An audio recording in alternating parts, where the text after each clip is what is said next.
At 4:47 a.m., while most of the world slept in comfort, Camila's trembling fingers hovered over her cracked phone screen. The message she was about to type would either save her 3 children or be lost forever in the digital void of a world that had forgotten her name. The mud brick walls of her tiny home in rural Rwanda seemed to close in around her as she sat on the hard-packed earth floor, the only light coming from her phone's dim glow. Outside, the pre-dawn air carried the acrid scent of drought. Months without rain had turned fertile soil into concrete hard patches that mocked every desperate attempt at cultivation. Her youngest, barely 3 years old, whimpered softly from the corner where all 3 children huddled together under a threadbare blanket. The sound cut through Camila's heart like broken glass. She knew that whimper. It wasn't the cry of a child seeking attention or comfort.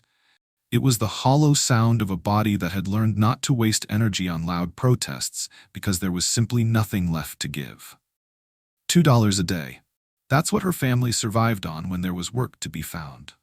Today, there would be no work. Yesterday's discovery of her withered crops, blackened stalks that crumbled to dust at her touch, had sealed their fate. The small plot of land that represented their only hope of self-sufficiency had betrayed them, just as everything else seemed to. Camila's thumb traced the edge of her phone screen, worn smooth from countless desperate searches for opportunities that never came. The device itself was a contradiction, a window to a connected world that somehow made her isolation feel even more complete. Through its cracked surface, she had watched videos of abundance in places she could never afford to reach, read about solutions that required resources she would never possess. But tonight was different. Tonight, desperation had evolved into something sharper, more focused. She had heard whispers in the village about a community group online, a place where cries for help sometimes found unexpected answers. The possibility felt as fragile as morning mist, but it was the only possibility left.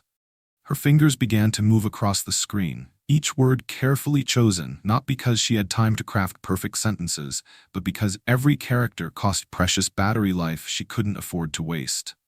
My name is Camila. I am a mother of 3 children in Rwanda. We have not eaten in 2 days. Our crops have failed. I do not ask for much, only enough to buy food so my children can live another day. If anyone can help.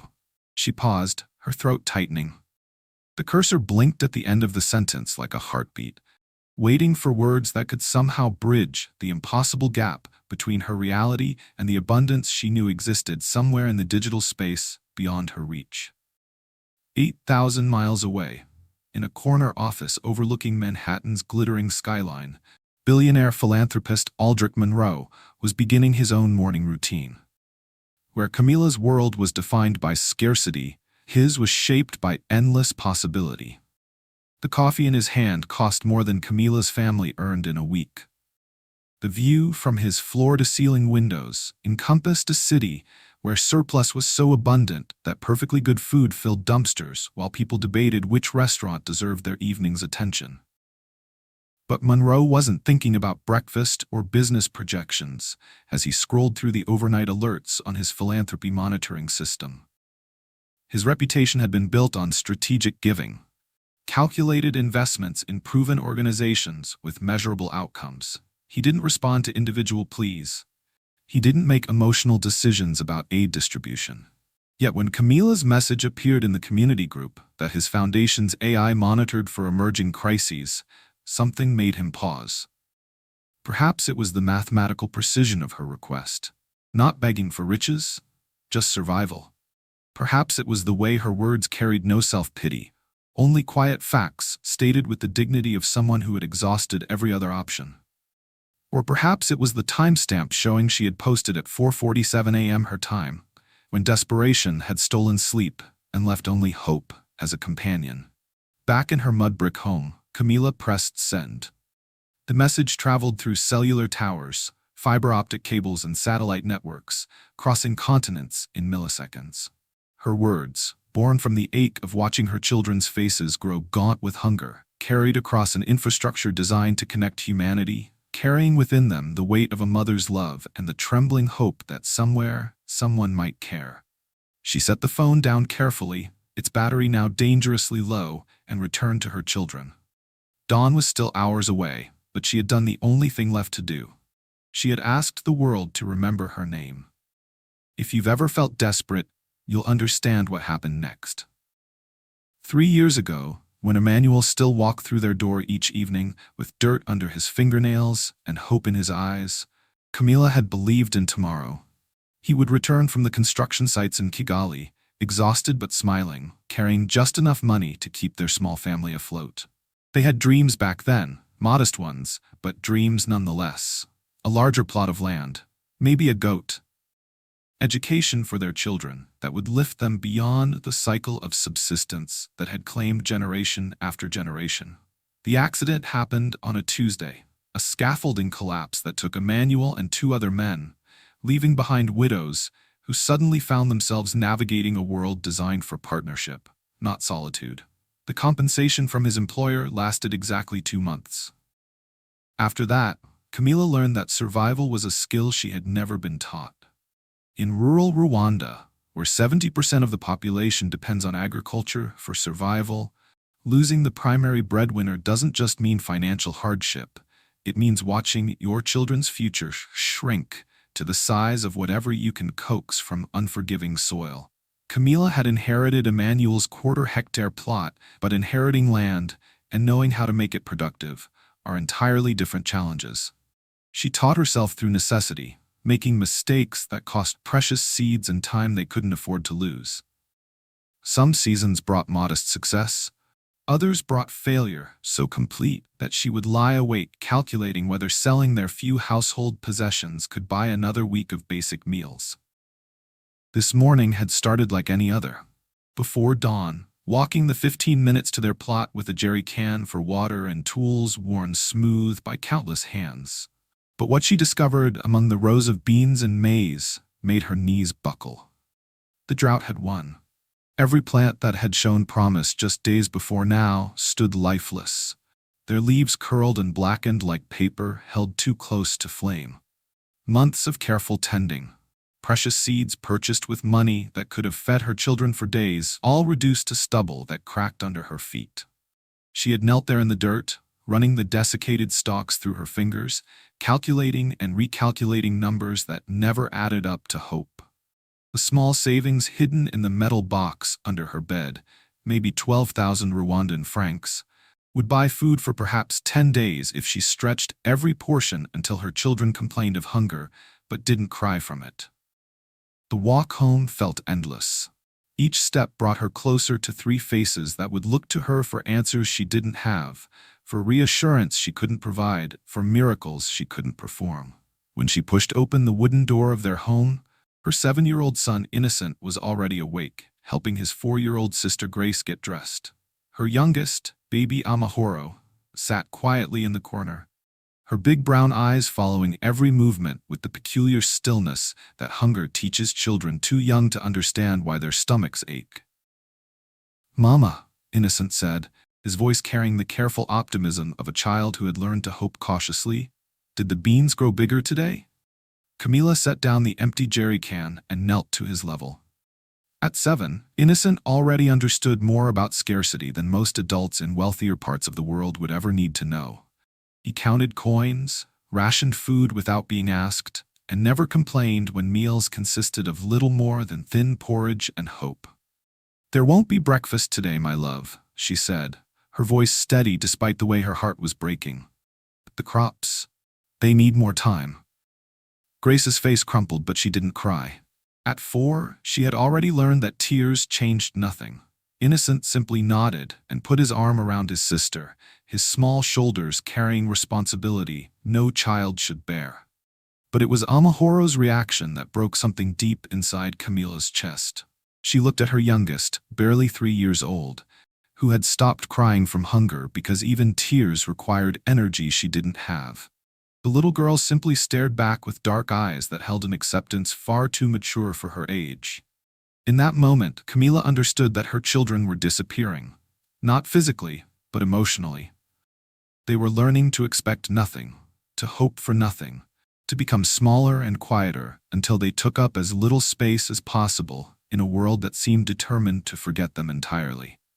The phone felt heavier than usual when she picked it up that evening. In Rwanda's rural areas, mobile technology has leapfrogged traditional infrastructure, connecting remote villages to global networks that carry both opportunity and mockery. Through her cracked screen, she could see lives of abundance that felt as fictional as fairy tales, yet she knew they were real. But tonight, the phone wasn't a window into impossible worlds. It was a lifeline. She had heard other mothers in the village speak in whispers about online communities, where desperate pleas sometimes found unexpected answers. The stories seemed too good to be true. Strangers helping strangers across continents, money appearing in mobile accounts like digital magic. Yet, as she watched her 3 children share a single cup of weak tea for dinner, spreading it between them as if it were a feast, she realized that impossible had become irrelevant. Hope didn't need to be realistic. It just needed to exist. Drop a heart if you're still with us. This gets incredible. The blue glow of her phone screen illuminated Camila's weathered hands as she stared at the empty message box. Around her, the mud brick walls seemed to lean inward, as if the weight of her decision was physically reshaping the space. The community WhatsApp group Rwanda Support Network showed 847 members online. Faces behind profile pictures she would never meet, lives she could never touch, yet somehow her only connection to possibility. Her thumb moved carefully across the cracked glass. Each word had to count. My name is Camila Uwimana. I live in Rusizi district with my 3 children ages 3, 4, and 7. My husband died 3 years ago. Our harvest failed completely this week. We have had no food for 2 days. I am not asking for charity. I need 50,000 francs for food while I find work. I will pay back when I can. My children are hungry. Please. She deleted the last line. Please felt too desperate. She rewrote it. My children need to eat. If anyone can help, I will be grateful forever. Delete. Rewrite. Any help would save us. Her battery showed 12%. She had maybe 20 minutes before the phone died, taking with it her only connection to the world beyond their failing village. Her finger hovered over the send button. In Manhattan, the 63rd floor of the Monroe Financial Tower hummed with the quiet efficiency of money working around the clock. Floor-to-ceiling windows framed a city that never questioned where its next meal would come from, where abundance was so normal it had become invisible. Aldrich Monroe's corner office reflected the precision of a mind that had built an empire from algorithms and intuition. 3 monitors displayed real-time data streams, stock prices, cryptocurrency fluctuations, and, on the 3rd screen, alerts from his foundation's global monitoring system. The AI-powered platform scanned thousands of social media posts across 47 countries, flagging genuine emergencies among the noise of internet complaints and viral trends. Most alerts were false positives, people complaining about broken appliances or delayed flights. But occasionally, the system caught something real. At 4:52 a.m. Rwandan time, Camila pressed send. Her message shot through cell towers that connected her remote district to Kigali, then through fiber optic cables snaking along the ocean floor between Africa and Europe, bouncing through servers in London before crossing the Atlantic to data centers in Virginia, finally reaching WhatsApp servers in California before pinging back to Monroe's monitoring system in New York. The entire journey took 0.3 seconds. In her home, Camila set the phone aside and wrapped her arms around her knees. The silence felt different now.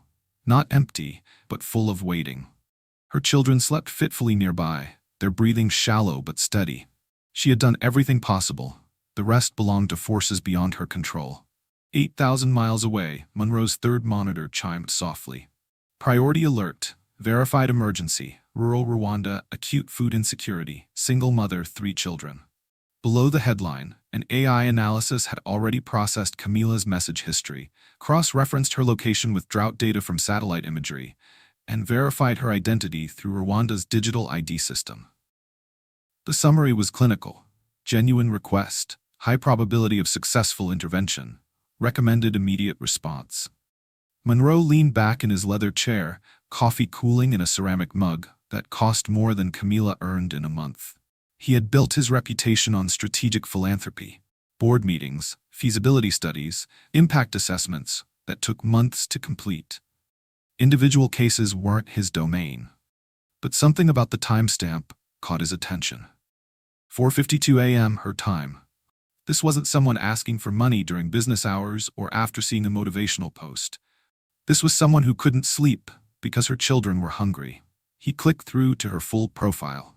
3 years of intermittent posts, all in Kinyarwanda, except for this one desperate plea in broken English. Photos of small children with bright smiles that had grown more strained over time. A timeline that told the story of a family slowly disappearing from abundance into scarcity. His fingers found his own phone, scrolling to a contact he rarely used, Margaret Chen, Director of Operations at Give Directly. The organization specialized in unconditional cash transfers. No strings attached, no bureaucracy, just direct assistance to people who needed it most. Margaret answered on the second ring, despite the early hour. Aldrich, this is unusual. Individual cases aren't typically. I'm looking at someone who posted 4 minutes ago. Rural Rwanda. Verification, already complete. How fast can you move? A pause. If the documentation checks out, 24 hours for approval, another 24 for transfer. Why? Monroe was already pulling up his foundation's emergency response account. Because sometimes the right thing isn't strategic, it's just right. I'm sending you her details now. While Camila held her breath in her mud brick home, 8,000 miles away, a phone call was about to change everything. Aldrich Monroe hadn't always lived in corner offices and attended charity galas where single plates of food cost more than most families spent on groceries in a month. 37 years earlier, he had been a scholarship kid from Detroit, watching his single mother work 3 jobs to keep their lights on while he taught himself to code on a second-hand laptop that crashed every 20 minutes. The path from those cramped apartments to Manhattan's financial district hadn't erased those memories. It had crystallized them. Success had brought him wealth beyond measure, but it had also brought something more complex: the burden of choice. Every day, his foundation received hundreds of requests. Every month, they could fund dozens of projects. Every year, they changed thousands of lives. But individual cases? Those weren't supposed to reach him. His assistant, Maria, had strict instructions to filter personal appeals through proper channels. His foundation had a board, committees, evaluation processes designed to ensure maximum impact per dollar spent. Emotional decision-making, he had learned, was the enemy of effective philanthropy. Yet here he sat, staring at Camilla's message on his screen, feeling something he hadn't experienced in years: the urge to act on instinct rather than analysis. The irony wasn't lost on him. In the time it had taken Camila to craft her desperate plea, his investment portfolio had earned roughly $6,000. While she calculated whether her children would eat today, algorithms in his name were generating wealth faster than human minds could process. The mathematical absurdity of it struck him like a physical blow. But Monroe had read thousands of similar pleas over the years. Desperation, unfortunately, wasn't unique. So why was this one different? He leaned back in his chair, studying the details his monitoring system had compiled. Camila wasn't asking for a fortune, 50,000 Rwandan francs, roughly $50, for immediate food needs. Not a business investment, not a long-term solution, just survival. The amount was almost insulting in its modesty. He spent more than that on coffee in a week. Yet as he scrolled through her message history, he found something that dozens of professional grant applications had failed to provide: absolute honesty.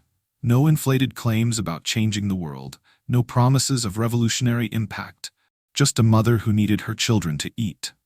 "Margaret," he said when Give Directly's director answered his callback, "tell me about your verification process for individual transfers."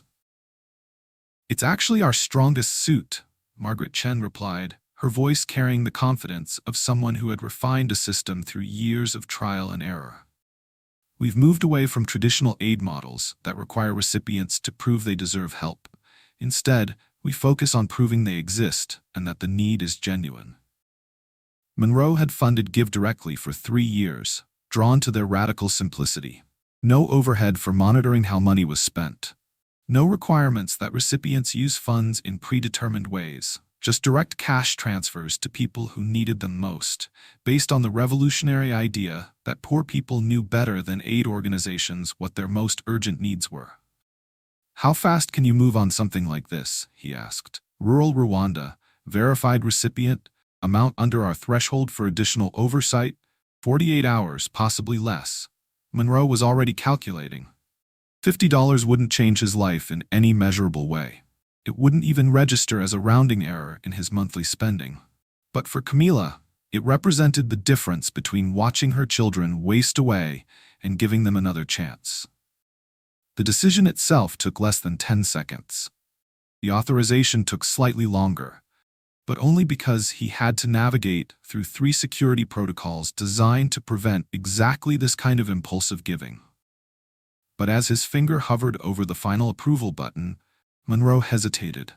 Not because $50 mattered to him financially, but because he was about to cross a line he had maintained for years. Direct intervention, personal involvement, the kind of emotional response his business training had taught him to avoid. His phone buzzed with a text from his ex-wife. Saw the Foundation's quarterly report. Impressive numbers, but when was the last time you helped someone whose name you actually knew? The message stung because it was accurate.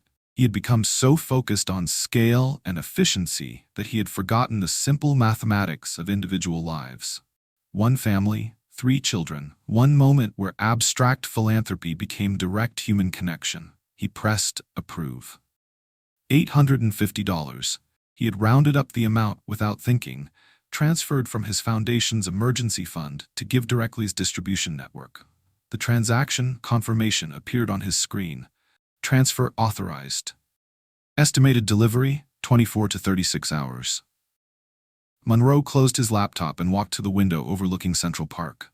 Somewhere in Rwanda, a woman was checking her phone, still believing that hope was a luxury she couldn't afford. In less than 2 days, her phone would deliver a notification that would prove her wrong. He wasn't naive enough to think $50 would solve systemic poverty or transform global inequality. But for 1 family, for 3 children, for 1 mother who had run out of options except courage, it would mean everything. Comment below. Would you have done the same? 36 hours had passed since Camila sent her message into the digital void, and her phone had become both tormentor and lifeline. Every few minutes she found herself reaching for it, checking for responses that hadn't come, hoping for miracles that logic insisted were impossible. Her children had grown quieter with each passing hour. Innocent had stopped asking about food altogether. Grace spent long stretches staring at nothing, her 4-year-old mind processing hunger in ways that broke Camila's heart. Baby Amahoro had developed a hollow cough that echoed off their mud brick walls like an accusation. The phone's battery had dropped to 8%. Soon, even the illusion of connection would disappear. Camila sat on their worn mat, mechanically braiding Grace's hair while her mind calculated impossible mathematics. The metal box under her bed held 11,000 francs, enough for maybe a week of the thinnest porridge if she stretched every grain of rice until it became more water than substance. After that, her phone chimed. Not the familiar WhatsApp tone she'd been listening for, but the sharp, official sound of her mobile banking app. Probably another notification about insufficient funds or account maintenance fees that banks somehow felt entitled to charge people who had no money to maintain. She almost didn't look. But something about the timing felt different. It was 2:17 p.m. on a Thursday, an odd moment for automated banking messages that usually arrived during business hours or late at night when systems updated. With fingers that had forgotten how to hope, she tapped the notification. Mobile money account, 850,000 RDRF deposited. New balance, 861,000 RF. Transaction ID GM47829. Camila blinked. The numbers didn't register at first. Her mind, conditioned by months of scarcity, couldn't process abundance. She stared at the screen, convinced her exhaustion was creating hallucinations. 850,000 Rwandan francs. 850,000. More money than she had seen in her entire life. More than Emmanuel had earned in his best year. More than their family had possessed even in their most prosperous moments. Her hands began to shake. The phone trembled against her palms as she closed the app and reopened it, certain that refreshing the screen would reveal her mistake, restore the familiar emptiness of an account that barely sustained them. Current balance, 861,000 RWF. The number stayed the same. She closed the app again, counted to 10, opened it again. 861,000 RWF. The phone slipped from her fingers, landing softly on the mat beside her. For a moment that stretched like held breath, Camila sat in complete stillness. The sound of her children's movements, the distant voices from neighboring homes, even the ever-present hum of insects, everything faded into background noise. "Mama?" Innocent's voice cut through her paralysis. "Why are you crying?" She hadn't realized tears were falling until he spoke. They weren't the tears of desperation she had grown accustomed to. These felt different, warmer, cleaner, like something being washed away rather than something breaking apart. "Come here," she whispered, her voice catching on words that felt too large for her throat. All three children gathered around her, their faces wearing the careful concern of young ones who had learned to read their mother's moods as indicators of their family's survival chances. Camila picked up the phone with steadier hands. She showed them the screen, though she knew the numbers would mean nothing to them. "We're going to eat today," she said, and the words felt foreign in her mouth. "We're going to eat real food." Grace tilted her head, not understanding. "Mama, where did money come from?" How could she explain that somewhere in the world, a stranger had heard her desperate plea and decided that her children's lives mattered? How could she describe the incomprehensible kindness of someone who had never seen their faces, but had chosen to trust her with more money than most of her neighbors would see in years? "Someone helped us," she said simply. "Someone we've never met decided that you deserve to eat." The walk to the local shop felt like floating. Camila had visited this small store hundreds of times, always calculating carefully, choosing the smallest portions, apologizing for asking to buy rice in tiny quantities that barely justified the shopkeeper's time. Today she walked through the door and said words she had never spoken before. "I need food for my family. Good food." The shopkeeper, who knew their situation, looked confused when Camila began selecting items without checking prices. Rice, not just a handful, but entire kilograms. Beans, fresh vegetables that her children hadn't tasted in months. Cooking oil, salt, even small luxuries like sugar and tea that had become impossible dreams. At the counter, she presented her phone for mobile payment. The shopkeeper's eyes widened as the transaction went through without error, without insufficient funds warnings, without the familiar shame of counting coins that never added up to enough. They walked home carrying bags that felt impossibly heavy with abundance. That evening, their small home filled with aromas that had become memories. Rice cooking properly, not stretched into watery porridge. Vegetables sizzling in real oil. The sound of children laughing while they waited for a meal they knew would actually satisfy their hunger. When they finally sat down to eat, Camila watched her children's faces transform. The careful rationing, the worried glances, the premature adult concern about whether there would be enough, all of it melted away as they took their first real bites in weeks. The taste of fully cooked rice, seasoned with salt and oil, was so rich it made Grace giggle with surprise. Innocent ate slowly, as if afraid the food might disappear if he moved too quickly. Baby Amahoro's eyes grew wide with wonder at flavors her developing palate had almost forgotten existed. Camila's own first bite brought tears again, not from sadness this time, but from the overwhelming realization that hope wasn't just a word people used to make themselves feel better about impossible situations. Sometimes, hope had bank notifications.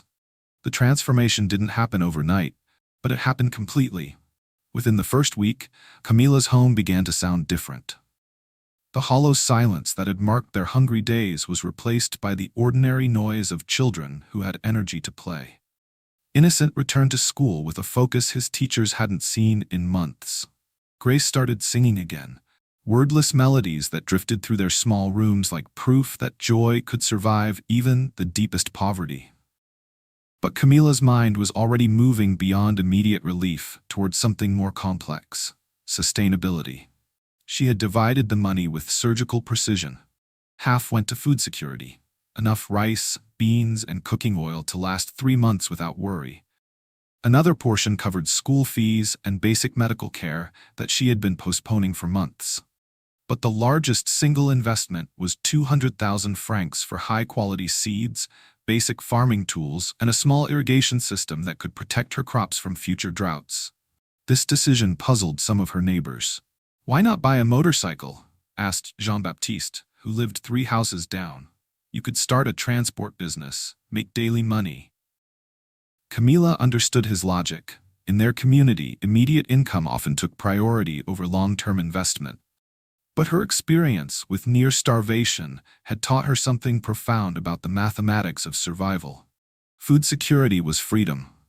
"The land doesn't lie," she explained to a small group of women who had gathered in her courtyard. "If I treat it well, it will feed us forever. A motorcycle can break down." Word of her success had spread through their village with the speed that only genuine good news can achieve. Not the bitter, temporary relief of charity that left recipients grateful but dependent. This was different. Camila hadn't just received help, she had received trust. No one was monitoring how she spent the money. No one required reports or imposed conditions. She had been treated like an adult capable of making her own decisions. The distinction mattered more than anyone had expected. Within 2 weeks, other mothers began visiting Camila's plot in the early morning hours, watching her work with the new tools and improved seeds. They asked quiet questions about her techniques, her planning, her calculations about which crops would yield the best nutrition per square meter. What started as informal conversations evolved into something more structured. Every Tuesday evening, Camila's courtyard filled with women carrying notebooks and questions. She shared everything she had learned about drought-resistant farming, about crop rotation, about the delicate balance between selling surplus for income and storing enough for family consumption. But the workshops weren't just about agriculture. They were about something more fundamental, the radical idea that poor people weren't poor because they lacked knowledge or motivation, but because they lacked resources and opportunity. Before this help came, Camila explained during one evening session, "I knew exactly how to farm better. I knew which seeds worked best, which techniques prevented crop failure. But knowing and doing are different things when you don't have money for good seeds." The women nodded. They all understood the cruel mathematics of poverty, how being poor made everything more expensive, how lacking capital forced bad decisions that perpetuated scarcity. Agnes, a widow with 5 children, raised her hand. "But how do we find this kind of help? I can't write in English like you did." The question sparked something unexpected. Camila realized that her individual success story was actually revealing a systemic problem. She had been extraordinarily lucky to connect with someone willing to help, but luck wasn't a strategy for community development.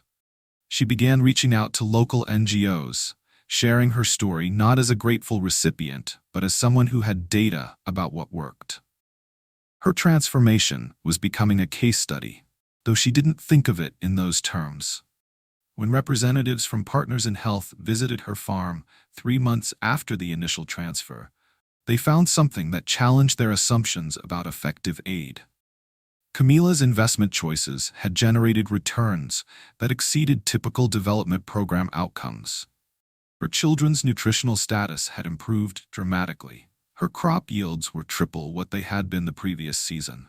More importantly, she had become a resource for her entire community without any external training or oversight. "We've been working in this region for 8 years, admitted Dr. Christine Mukamana, the regional program coordinator. "We've implemented nutrition programs, agricultural training, microcredit systems. Nothing has generated the kind of community engagement we're seeing around Camila's farm." The difference, Dr. Mukamana began to understand, was dignity. Traditional aid programs, however well-intentioned, often reinforced power dynamics that positioned recipients as problems to be solved, rather than people capable of solving their own problems. Camila had been treated as an expert on her own life, trusted to make decisions about her family's needs. That trust had unlocked something that no amount of training or oversight could have achieved: genuine ownership of her own transformation. The academic research supported what Camila was demonstrating daily. Studies from Kenya, Uganda, and Rwanda consistently showed that unconditional cash transfers produced better outcomes than traditional aid programs. Recipients invested in education, healthcare, and productive assets at higher rates than aid workers predicted. They didn't waste money on alcohol or luxury items, as critics feared. They made rational decisions about their most urgent needs. But the research couldn't capture what Camila's neighbors were witnessing: the psychological transformation that occurred when someone moved from dependence to agency. By the 6th month, Camila's success had attracted attention from development researchers who were documenting the long-term impacts of direct cash assistance. Her story was being shared in academic conferences and policy discussions as evidence for a fundamental shift in how international aid could work. Yet the most profound changes were happening at ground level, in her own community. The women who attended her Tuesday workshops had started their own savings groups, pooling resources to invest in seeds and tools. 3 of them had launched small businesses selling surplus vegetables in the local market. 2 others had used improved nutrition and reduced stress to finally complete literacy programs they had abandoned during harder times. Children throughout the neighborhood were attending school more regularly, their families no longer forced to choose between education and survival. The ripple effects extended beyond material improvements. Something had shifted in how the community thought about possibility itself. Camila's transformation had proven that dramatic change was possible, that external help existed, that their circumstances weren't permanent conditions but temporary challenges. Her phone, the same cracked device that had carried her desperate plea, now buzzed regularly with messages from other women sharing their own progress, asking questions, reporting successes. One evening, as Camila sat reviewing her crop planning for the following season, she realized that her story had become bigger than her family's survival. It had become proof that the right kind of help, delivered with trust and dignity, could transform not just individual lives but entire communities. The text message that had started as a cry for help had become a catalyst for something much larger. A demonstration that when people are trusted with resources, they become resources for others. 18 months later, Camila stood in the same field where drought had once destroyed her dreams, but the landscape had transformed beyond recognition. Where withered stalks had once crumbled to dust, rows of healthy maize stretched toward the horizon, their green leaves rustling with the promise of abundance. Intercropped between them, beans climbed sturdy poles while vegetables flourished in carefully planned succession plantings that would provide fresh food year-round. The irrigation system she had invested in, fed by a small solar pump that drew water from a nearby stream, had turned her quarter-hectare plot into the most productive land in the district. But productivity was only part of the story. Every Tuesday at 4 p.m., when the afternoon heat began to ease, women arrived from villages across the region. They came carrying notebooks, questions, and hopes that had been rekindled by witnessing Camila's transformation. What had started as informal conversations in her courtyard had evolved into something remarkable. A grassroots movement that was changing how entire communities thought about possibility. The secret isn't the seeds, Camila explained to a group of 40 women who had gathered under the shade of her newly planted fruit trees. Good seeds help, but the real secret is believing that we deserve more than survival. Agnes, the widow with 5 children who had asked about finding help in English, raised her hand. But Camila, what if no billionaire sees our messages? The question brought knowing smiles from the women who had been attending these sessions for months. They had heard Camila's answer before, but it bore repeating.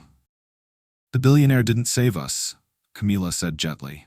The money helped, yes, but we saved ourselves. The money just gave us permission to use what we already knew. She gestured toward her thriving crops. Everything you see here came from knowledge we already possessed. We knew which seeds worked best. We knew how to prevent pest damage. We knew about crop rotation and soil conservation. What we lacked wasn't knowledge.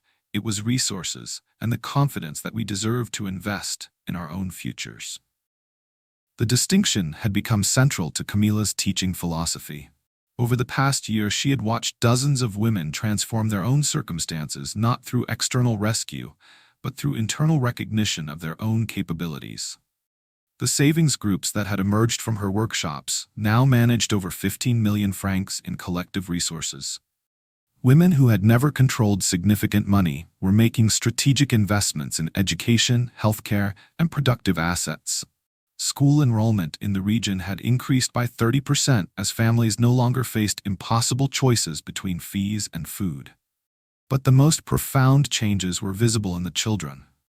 Innocent, now 8, spoke confidently about his plans to study agriculture at university, not as an escape from farming, but as a path to innovation within it. He had already designed improvements to his mother's irrigation system and was teaching younger children about soil conservation. Grace, at 5, had become the unofficial keeper of their family's success story, proudly showing visitors around their farm and explaining which vegetables grew in which seasons. Her confidence was infectious, inspiring other children to see agriculture as something to be proud of rather than ashamed of. Baby Amahoro, now 4, had no memory of the hungry times. She had grown up in abundance, her development unmarked by the malnutrition that had stunted previous generations. When she played with dolls, she fed them carefully, lavishly, with the unconscious generosity of someone who had never learned to ration love or resources. The model Camila had accidentally created was attracting attention from development organizations across East Africa. Representatives from Give Directly had documented her approach as a case study in how direct cash transfers could catalyze community-led development. Her Tuesday workshops had been replicated in 12 districts across Rwanda and 3 neighboring countries. But perhaps the most meaningful recognition came from sources closer to home.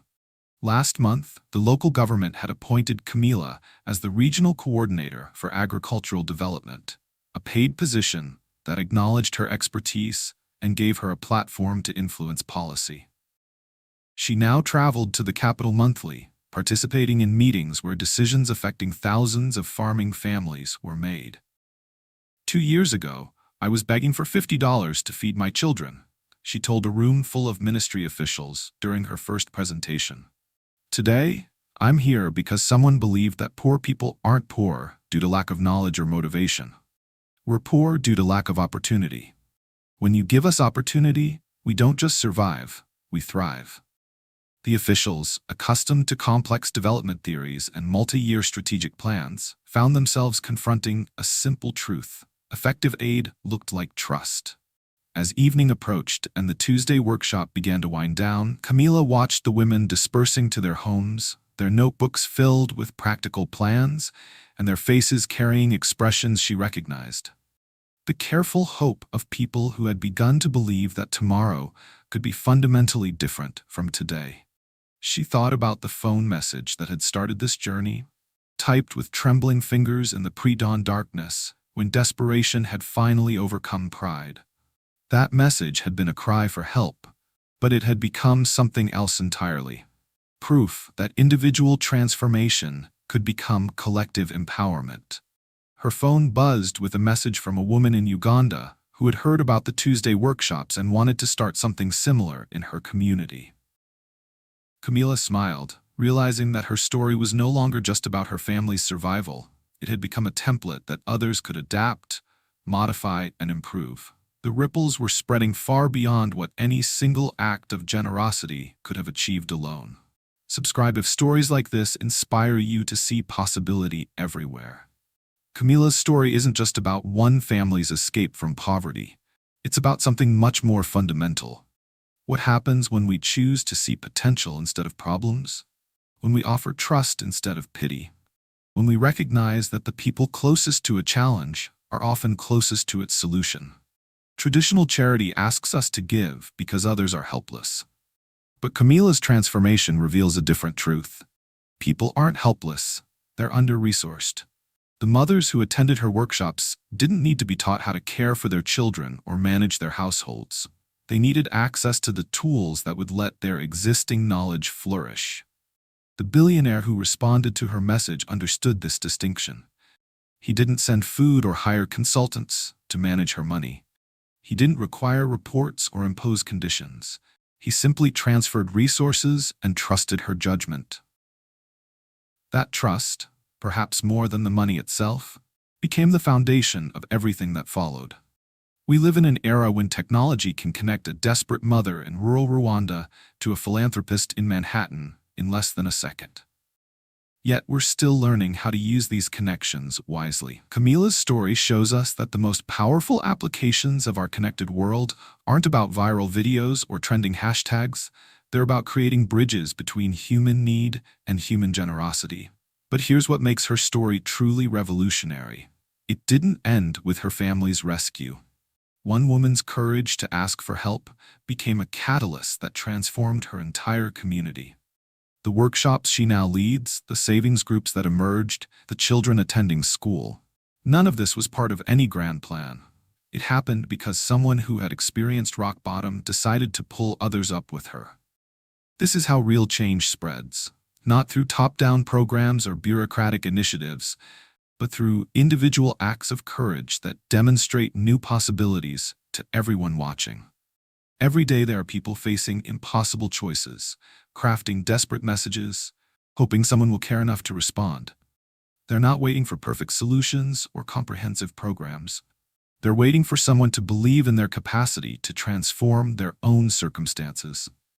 Camila started with nothing but a cracked phone and unshakable love for her children. Today, she's a government advisor, community leader, and living proof that investing in human dignity creates returns that no economic model can predict. Her message to the world was simple. We're not asking you to solve our problems, just to trust us with the resources to solve them ourselves. The response she received was equally simple. We trust you. That exchange, built on mutual respect rather than paternalistic charity, changed everything. Now it's our turn to choose. When we encounter someone asking for help, we can respond with suspicion or trust, with conditions or confidence, with charity that creates dependence or investment that creates empowerment.